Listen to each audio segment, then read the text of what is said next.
in the 90s, and they didn't know what to do with a kid like me.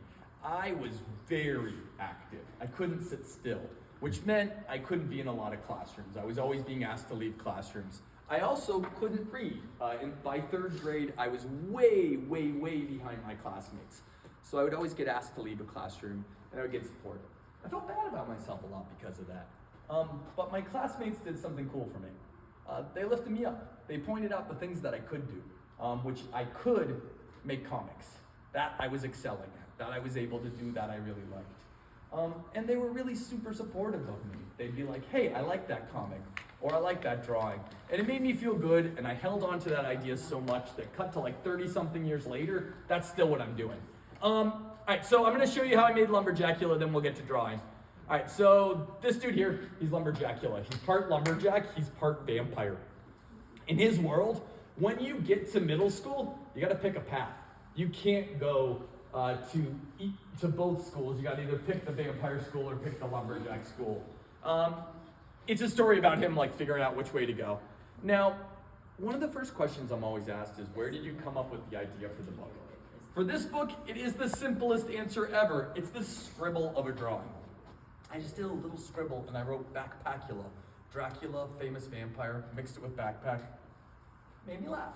I was like, okay, that could be fun. So I'm like, what else can I do to make it different though? Because there's a lot of books that are about kids that are vampires. So I'm like, what if he's a quarterback? Quarterbackula could be funny. What if he's got a jetpack? That could be funny. And then I landed on this idea of Lumberjackula. And that one worked best for me. That one seemed like it was the funniest. You know what the most important thing is if you guys are making a book, if you guys are making a story? It's that you like it, that you laugh at it, because you're gonna spend a lot of time on making that if it's something you love. And I like that idea the most. The next step was to figure out who the artist was gonna be. Now, I looked around with someone who is called an editor at this publisher, Simon & Schuster, to find out who the best artist would be. And we were looking at two things. One, we were looking at how good their art was, how good the artist's art was. Two, we were looking at how they behave online. I know that sounds crazy, but it's really true.